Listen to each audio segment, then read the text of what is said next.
तो कैसे हैं आप सभी का पुनः स्वागत है लाइव स्टडी लाइफ टाइम पर। आज हम बात करने जा रहे हैं बीए के विद्यार्थियों के लिए ज्योग्राफी जिन विद्यार्थियों के पास है उनके लिए मानचित्र की तकनीकें, सामग्री तथा उपकरण।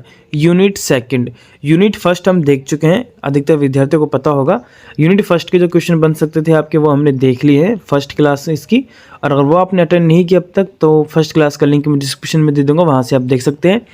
देखिए आपके प्रायोगिक भूगोल के अंदर जितना भी आपको सिलेबस आता है BA part first year, second year, third year के अंदर, उन सभी के लिए ये सभी प्रश्न महत्वपूर्ण हैं। खास तौर पे आपके जो आपकी सेकंड यूनिट है, ठीक है, प्रायोगिक भूगोल के अंदर जो भी आपके यूनिट्स हैं वो अलग अलग कैटेगरी के हिसाब से हैं, अर्थात जैसे कुछ ये इसकी सेकंड यूनिट है। फर्स्ट यूनिट जो इसकी थी वो बीए पार्ट फर्स्ट के विद्यार्थियों के लिए महत्वपूर्ण थी।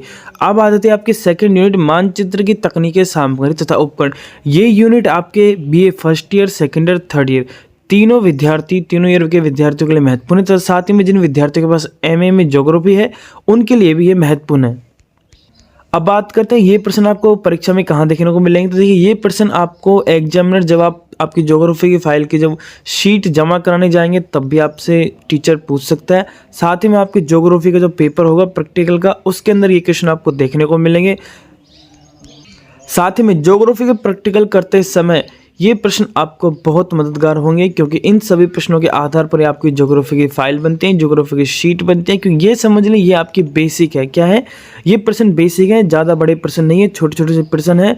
इन्हें आप अति लघुरात्मक प्रश्न बोल सकते हैं, लेकिन ये प्रश्न महत्वपूर्ण बहुत होते हैं। क्यों? क्योंकि इन्हीं के अंदर छोटी छोटी बातें छुपी हुई होती हैं जो आपको आपकी जो मानचित्र आप बनाते हैं उस समय जो छोटी छोटी बातें हैं, कोई कौन सा सामान किस काम आता है, उसे क्या कहते हैं, उसकी परिभाषा क्या होती है, कितने प्रकार के प्रकार होते हैं, कितने चांदे होते हैं, कितने प्रकार के, बहुत सारे ऐसे इसके अंदर प्रश्न हम देखने वाले हैं जो कि आपके ज्योग्राफी के विद्यार्थी के लिए तो मोस्ट इंपॉर्टेंट है। उन्हें तो अगर उनके पास ज्योग्राफी और प्रैक्टिकल से संबंधित वो करते हैं, प्रैक्टिकल करते हैं, तो ये प्रश्न उनके लिए रामबाण साबित होने वाले हैं।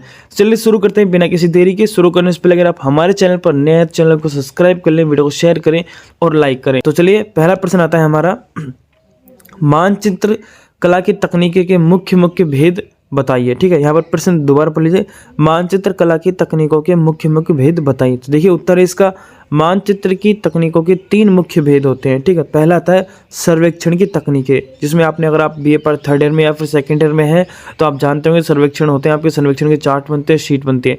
मानचित्र की तकनीकें तथा मानचित्रों के पुनरुत्पादन की तकनीकें, तो ये 3 प्रकार की तकनीकें थी आपके, सर्वेक्षण की तकनीकें, मानचित्रण की तकनीकें और मानचित्रों के पुनरुत्पादन की तकनीकें। सिंपल सा उत्तर। ये प्रश्न कब पूछे जाएंगे? जब टीचर के आपको समझा रहेंगे, जब आपको सीट बना रहेंगे, तब आपसे पूछ सकते हैं। ज्योग्राफी के जब आपके प्रैक्टिकल का जो पेपर होता है लिखित, उसमें पूछ सकते हैं। ठीक है, तो ये प्रश्न सभी महत्वपूर्ण है।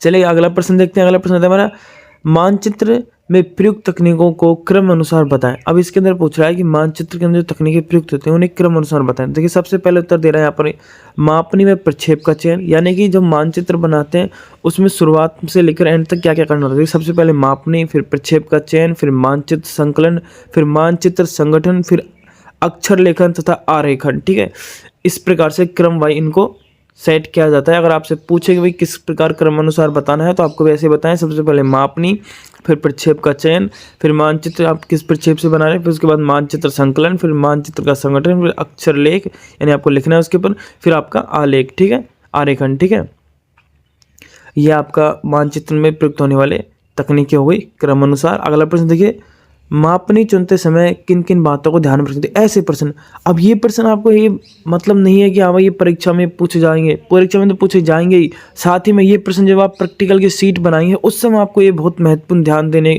के लिए रहेंगे। ठीक है, जैसे कि अब यहाँ पर प्रश्न आ गया, भाई मापनी चुनते समय हमें किन किन बातों को ध्यान रखते हैं। मान लीजिए टीचर आपको नहीं बताता है, टीचर सिर्फ आपको बताता है कि हमें मापनी ऐसे चुनते हैं, लेकिन उसमें जो कौन कौन सी गलतियां आपको नहीं करनी चाहिए वो आपको टीचर अधिकतर नहीं बताते। तो आप इस प्रकार से भी जब ये प्रश्नों को पढ़ोगे तो आपको अंदाज़ा लग जाएगा। आई होप आप समझ रहे होंगे कि मैं आपको क्या समझाना चाहता हूँ कि ये प्रश्न कितने महत्वपूर्ण हैं पेपर के लिए भी और प्रैक्टिकल के लिए भी। ठीक है, प्रश्न हमारा, मापनी चुनते समय 2 बातों को ध्यान में रखना चाहिए। पहला है कागज़ आदि का आकार तथा मानचित्र बनाने का उद्देश्य। अब आपको समझ में आ रहा होगा ये सिंपल सा इसका उत्तर था, लेकिन जब आप प्रैक्टिकल करेंगे तब आपको इनका महत्व पता चलेगा। अगला प्रश्न देखिए, मानचित्र संकलन में कौन कौन सी क्रियाएं की जाती हैं। अगला इसका उत्तर आता है, मानचित्र के संकलन में 3 कार्य किए जाते हैं। पहला आता है आपका रूपरेखा मानचित्र की रचना, दूसरा आता है आधार आंकड़ों का चयन और तीसरा आता है आंकड़ों का प्रदर्शन। ये प्रश्न जब आपको प्रैक्टिकल में देखने को मिलेंगे ना, तब आपको पता चलेगा कि ये प्रश्न कितने महत्वपूर्ण होते हैं। छोटे छोटे से इनके उत्तर हैं, 2-2 मिनट के उत्तर हैं, याद कर लीजिए, परीक्षा में बहुत काम आने वाला है। अगला प्रश्न देखिए, आधार आंकड़ों से क्या अभिप्राय है, इन्हें मानचित्र में दिखलाने क्यों आवश्यक होता है। देखिए अब अच्छा प्रश्न आ गया, टीचर भी पूछ सकता है आपसे ये कि आपने यहाँ पर आधार आंकड़ों को क्यों पर दिखाया है, समझाएं। ठीक है, टीचर भी पूछ सकता है आपसे जो आप सीट बनाते हैं। आधार आंकड़े अनेक प्रकार के होते हैं, जैसे राजनीतिक, प्रशासनिक, सीमाएं, धरातलीय लक्षण, जलाशय, बस्तियां, परिवहन मार्ग आदि। ये आंकड़े मानचित्र में प्रदर्शित किसी वस्तु के वितरण को समझाने में सहायक होते हैं। आई होप आप समझ गए होंगे। जैसे कि अगर आप कोई सीट बना रहे हैं तो उसमें आप पेड़ दर्शाते हैं, कोई सागर है, कोई नदी है, उसे दर्शाते हैं। ठीक है, कोई स्थान है, बंजर भूमि, उसे दर्शाते हैं, कोई पर्वत है, उसे दर्शाते हैं। ठीक है, तो ये किस लिए दर्शाया जाता है, ताकि वह उस जो भी वस्तु है उसके वितरण को समझा जाता है कि वह उस क्षेत्र में कितनी दूर तक फैला हुआ है, कितना ऊँचा है, कितना लंबा है और क्या स्थिति है उसकी। आई होप आप सभी समझ गए होंगे। अगला प्रश्न देखिए, मानचित्र संगठन में किन किन बातों पर विचार किया जाता है। अच्छा प्रश्न है ये भी। इसका उत्तर हो जाएगा आपका, मानचित्र संगठन में मानचित्र के शीर्षक, संकेत, चौखटे, अक्षांश देशांतर रेखाओं, आंतरचित्रों एवं द्विविन्यास आदि पर विचार किया जाता है। ये प्रश्न आपकी नींव तैयार करते हैं। क्या करते हैं, ज्योग्राफी के विद्यार्थियों के लिए ये प्रश्न आपके जो प्रैक्टिकल की जो नींव होती है वो तैयार करते हैं। ठीक है, तो इन प्रश्नों को हल्के मत लीजिएगा, इन सभी प्रश्नों को। इसकी जो PDF है वो अभी आपको मैं बता दूंगा कहाँ पर मिल जाएगी, तो वहाँ से इन सभी का प्रिंट आउट भी निकाल कर अपने पास रख सकते हैं पढ़ने के लिए। अगला प्रश्न आता है हमारा, किसी मानचित्र के अच्छे शीर्षक में क्या क्या गुण होने चाहिए। अच्छा प्रश्न है ये। प्रश्न जब मैं BA में था तब भी मुझसे पूछा था, ठीक है, टीचर ने। तो ये प्रश्न मोस्ट इंपोर्टेंट और ठीक है, उत्तर हो जाएगा इसका अच्छा कहे जाने वाला शीर्षक सदैव पूर्ण, संक्षिप्त एवं स्पष्ट होना चाहिए तथा उससे 3 बातें अभिव्यक्त होनी अति आवश्यक है, जैसे क्षेत्र का नाम, मानचित्र के विषय वस्तु तथा आंकड़ों की प्राप्ति का वर्ष। ये सबसे महत्वपूर्ण बात है और अच्छा प्रश्न है ये। एग्जामिनर अधिकतर ये ऐसा प्रश्न पूछता है, इसलिए इसे मोस्ट लगा लीजिएगा। अगला प्रश्न देखते हैं। अगला प्रश्न हमारा, मानचित्र का संकेत बनाते समय किन किन बातों को ध्यान में रखना चाहिए। अब ये प्रश्न भी महत्वपूर्ण आ गया है। ये बात नहीं है ये B part first year, second year, third year तीनों के लिए महत्वपूर्ण है ऐसे प्रश्न, इसलिए मैंने इस वीडियो में पहले ही बोल दिया था ये प्रश्न तीनों ईयर के विद्यार्थियों के लिए महत्वपूर्ण है। देखिए, संकेत में छायाओं तथा प्रतीकों की आकृति व आकार ठीक वैसे ही होने चाहिए जैसे कि वे मानचित्र में बनाए गए हों। ये बात आपको महत्वपूर्ण ध्यान रखनी है। जरा सी भी गलती आपकी पूरी शीट खराब कर सकती है।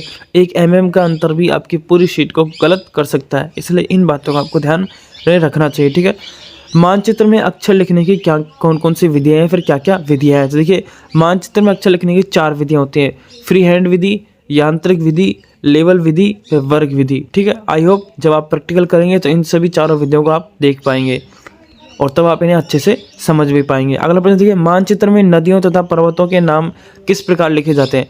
अब ये टीचर आपको नहीं बताते हैं, बस वो लिख देते हैं, फिर आपको अंदाजा लगाना, जब आप सोचते हैं सर ये कैसे नाम लिखा। देखिए, ऐसे प्रश्न काम आते हैं यहाँ पर। मानचित्र में नदियों तथा पर्वतों के नाम उनकी दिशा के समानांतर लिखे जाते हैं। ठीक है, ये छोटे छोटे प्रश्न आपके नींव तैयार करते हैं। ठीक है, अगला प्रश्न देखिए, मानचित्र में महाद्वीपों, देशों, झीलों, दलदलों के नाम किस प्रकार से लिखे जाते हैं। फिर से महत्वपूर्ण प्रश्न है।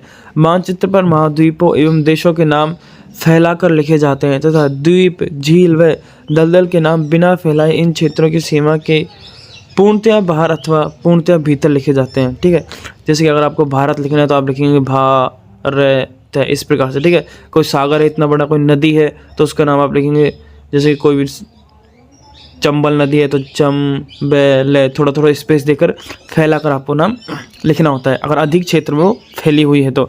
ऐसा नहीं आपने सीट में बना लिया इतना बड़ा क्षेत्र और नाम लिख दिया इतना सा, नहीं, उसको फिर इस प्रकार से आपको नाम लिखना है कि पूरा एरिया कवर हो सके। अगला प्रश्न देखिए, मानचित्र में अक्षर लिखने के कुछ प्रमुख यंत्रों के नाम बताएं। ठीक है, तो अच्छा प्रश्न है आपका। लियोर यंत्र, वेरीग्राफ यंत्र, हस्तप्रेस यंत्र मशीन आती है आपकी, और सादे स्टेसिल पेन आता है। ठीक है, अगला प्रश्न देखिए, लेवल विधि के द्वारा किस प्रकार के मानचित्र अक्षर लेखन करते हैं। इसका उत्तर हो जाएगा आपका, यह आपके मुद्रित किए जाने वाले मानचित्रों में प्रयोग किया जाता है। ठीक है, सिंपल सा उत्तर था, ज़्यादा हार्ड नहीं था। मानचित्र आरेखन से आपका क्या अभिप्राय है। उत्तर हो जाएगा आपका कागज आदि पर मानचित्र बनाने की वास्तविक क्रिया मानचित्र आरेखन कहलाती है।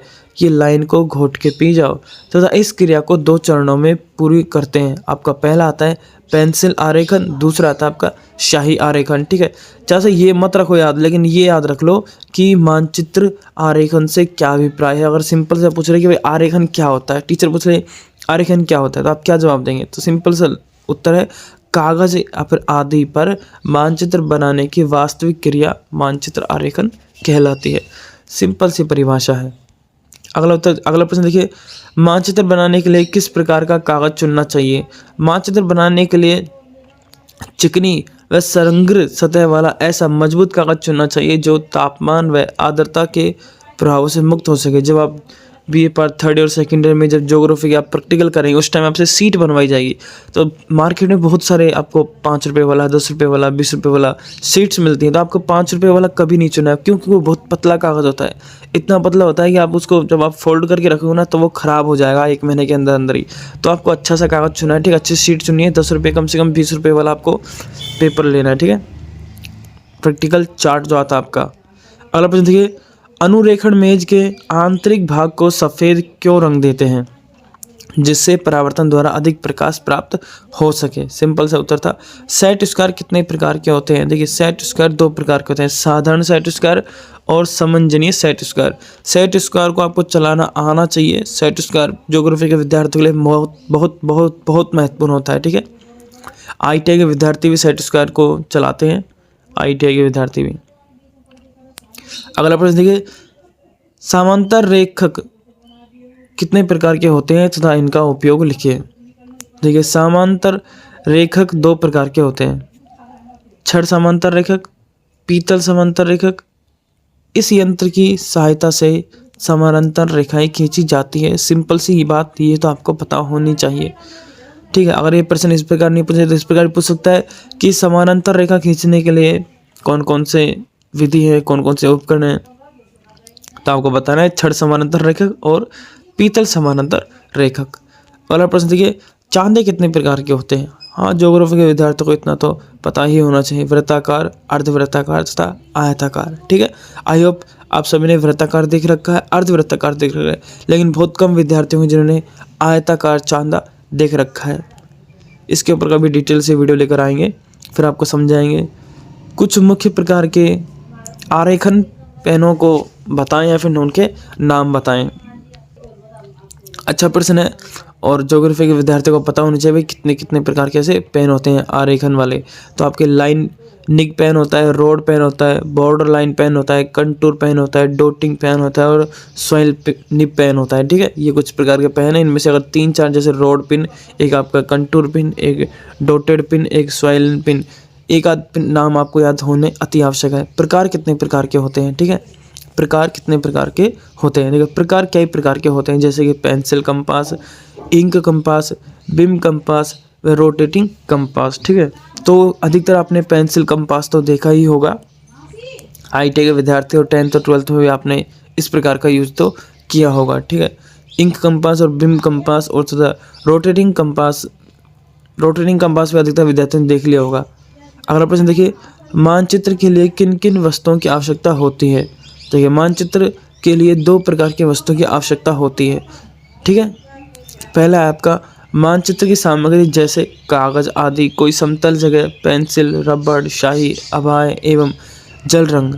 मानचित्र के उपकरण जैसे कि अनुरेखण मेज, आरेख पट, सेट स्क्वायर, समानांतर रेखक, फ्रेंच वक्र, पैमाना, चांदा और आरेखण यंत्र, ठीक है। BA पार्ट 3rd ईयर में जिन विद्यार्थी हैं उनके लिए मैंने आपके आरेख पट पर किस प्रकार से आप ड्राइंग शीट बना सकते हैं, आपके जो प्रैक्टिकल हैं उनको भी मैंने समझाया हुआ है। आपकी बहुत सारी विधियाँ हैं उसके अंदर, उन सभी में से कुछ विधियाँ मैंने आपको वहाँ पर समझाई हुई हैं। तो BA पार्ट 3rd ईयर के विद्यार्थियों के लिए जिन्होंने ज्योग्राफी फाइल बनती है आपकी, उनकी डिटेल से मैंने एक सीट डिटेल से बताई हुई है किस प्रकार से बनी है। उसकी तो कंप्लीट प्लेलिस्ट आपको हमारे चैनल पर जाकर प्लेलिस्ट में देखने को मिल जाएगी। BA part 3rd year geography practical file, एक एक सीट बहुत शानदार तरीके से समझाया हुआ है, ठीक है, तो उसको जरूर देखिएगा। तथा जो विद्यार्थी BA पार्ट 1st और 2nd ईयर में, उनके भी ज्योग्राफी फाइल की आपको PDF देखने को मिल जाएगी। उसका भी मैं लिंक डिस्क्रिप्शन में दे दूँगा, वहाँ से आप देख सकते हैं। और भी बहुत सारे ज्योग्राफी प्रैक्टिकल के मोस्ट क्वेश्चनों की वीडियो आपको हमारे चैनल पर देखने को मिल जाएगी। साथ ही में आपके BA part first year, second year, third year के जितने भी आपके मॉडल पेपर हैं उन सभी को आपको 2024 के मॉडल पेपर देखने को मिल जाएंगे। प्लेलिस्ट में जाकर आप देख सकते हैं, ठीक है। मॉडल पेपर के अंदर मैंने आपको 10 से 12 क्वेश्चन बताए हुए हैं। उन्हीं क्वेश्चनों में से आपको निम्नतम क्वेश्चन देखने को मिल जाएंगे, उन्हें याद कर जाएगा, आप पास आसानी से हो जाएंगे। तो ये कुछ आपके सेकंड यूनिट से जो क्वेश्चन बन सकते थे महत्वपूर्ण, वो हमने देखे थे। ये आपकी सेकंड यूनिट कंप्लीट होती है। इसकी प्लेलिस्ट आपको चैनल पर जाकर देखने को मिल जाएगी। धीरे धीरे इसकी कंप्लीट यूनिट जितने भी हैं आपके प्रायोगिक भूगोल के, वो सभी के महत्वपूर्ण प्रश्न देख लेंगे। अगर ये सब कंप्लीट प्लेलिस्ट आप पढ़ लेते हैं तो आप ये समझ लीजिए कि ज्योग्राफी के एक आपकी नींव तैयार हो जाएगी, ठीक है। और मैं हर विद्यार्थी के लिए बोल रहा हूँ यहाँ पर, BA part first year, second year, third year के लिए और एमए के विद्यार्थियों के लिए भी बोल रहा हूँ, ठीक है। तो आई होप वीडियो अच्छे लगे तो एक लाइक जरूर करें, चैनल को सब्सक्राइब कर लें। और अगर आपने फर्स्ट यूनिट की क्लास नहीं ली है तो वो अवश्य ले लें। इसके अंदर बहुत सारे मानचित्र बताए हैं आपको, कौन कौन से मानचित्र होते हैं, ठीक है। ये क्लास में महत्वपूर्ण है BA part first year, second year के विद्यार्थियों के लिए। वीडियो अच्छे लगे तो एक लाइक जरूर करें, चैनल को सब्सक्राइब अवश्य करें इसी तरह की और वीडियोज़ के लिए।